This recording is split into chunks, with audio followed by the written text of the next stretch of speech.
I think it's axiomatic that if we're going to develop new treatments for these metabolic conditions, we're going to need to understand more about why people are obese.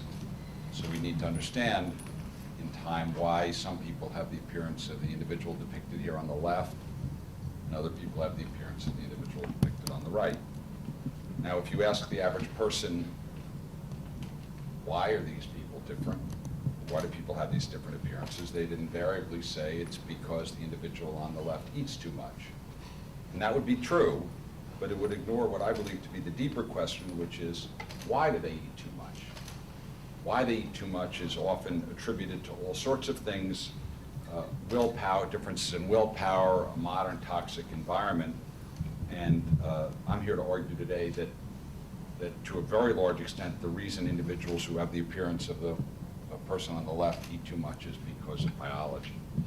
The evidence in support of that, in fact, is derived from precisely these two images, because the child on the left carries a mutation in the gene for leptin, the result of which leads this child to weigh multiples that of a normal child.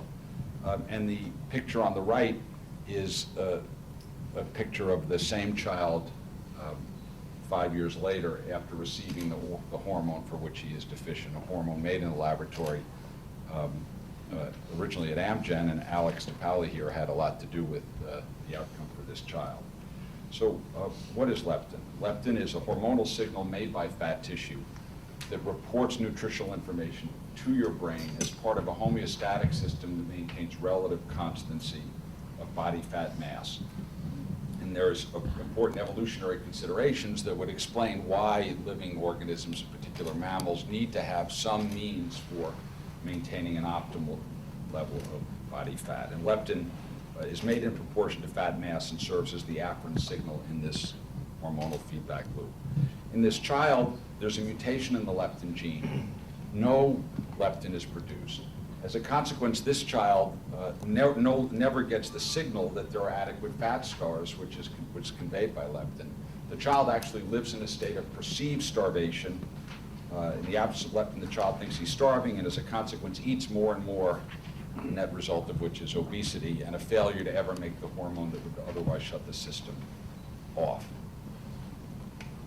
After leptin treatment, actually, this child's appetite was tested. Before the first injection, the child ate 2,000 calories at a single sitting. That's the number of calories an adult of my size would eat in a day. All right, 2,500 calories, but it's close.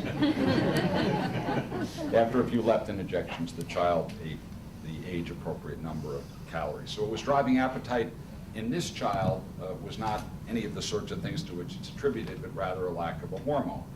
And my personal view is that biological factors have more to do with differences in food intake and weight than any other single factor. In support of this is the fact that there's a tremendous genetic loading for obesity. Twin studies reveal that obesity is as or more hereditable than any trait yet described, including many that people commonly accept have a genetic basis.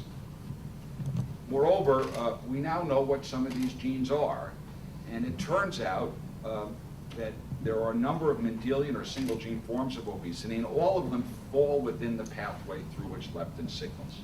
So mutations in leptin, its receptor, shown here as leptin receptor B, LEPRB, and downstream signals of leptin signaling, MSH and the MC4 receptor, cause obesity. And this is actually an old slide that hasn't been corrected yet because the total number of cases of morbid obesity that can be accounted for by defects within this pathway now is probably 10%, and I expect that number to grow. This is a level of Mendelian inheritance that exceeds that for probably any other complex trait that's been studied, and now provides a biological framework in which to consider now the next phase of development. As you've heard, the targets that have been developed thus far, obesity, are not terribly specific. They're often the result of serendipity. But we now have an expanded view of this system that includes brain centers that respond not only to leptin, but other hormones, many of which are derived from the GI tract, that in a sense convey important nutritional information to the brain so that adaptive changes in food intake and weight can be effected. And I think it's fair to say that the large number of targets that are identified by a fuller understanding of this system will eventually lead, I think in the right environment at least, right regulatory and research or fiscal environment, to the development of a new era of therapeutics. So I'm optimistic that given enough time, this new understanding will lead us to a better set of drugs than those that were developed through less specific targets within this system. Now, I'm often asked at occasions like this, well, what you're proposing will take us a lot of time, although I should say it's the tried and true means for developing new drugs. So I'm asked to provide to people, to suggest to people what they should do in the absence of such better medical therapies if they're not candidates for surgery. And I think one of the key points here is to focus on improving health. Obesity is heavily stigmatized, and it also often diverts our attention from the fact that this is a medical problem. Now, how do we improve our health? Well, the advice I would give the obese is the same I would give anyone. Exercise and eat a heart-healthy diet. If you are obese, do your best at least to lose some weight.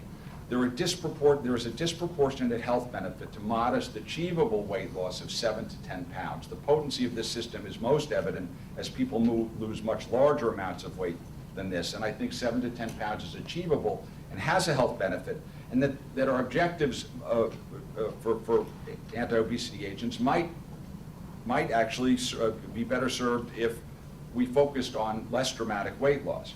Unfortunately, because the stigma associated with obesity, many patients are unsatisfied with merely improving health. They want to normalize their weight. Losing weight is difficult. You're fighting against a biological system, so people should not, I believe, berate themselves if they can't lose their weight, and they shouldn't berate anyone else either. Now that becomes relevant because I've encapsulated all these, many of these points in a Newsweek editorial a few years ago. I wish I had written the tagline. I hadn't. The editors wrote, "It's not gluttony, it's genetics. Why our moralizing misses the point." And I laid out some of the arguments I've tried to explicate today.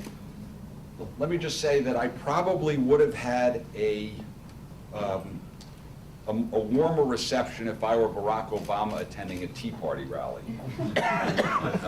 Because the vitriol in the form of chat rooms and so on in response to the ideas that I articulated today was pretty substantial. And I think it speaks to the extent to which this is stigmatized and the lack of willingness on the part of many people in the public to accept the fact that there's a biological basis for this problem. And I think if there's any benefit that I would like to see taken out of the science that's advanced in the last few years is that it perhaps provides better ammunition against those who would simply assume that people are overweight, that obesity is a personal failing. So I'd like to thank you for giving me the opportunity to speak, and I'll stop.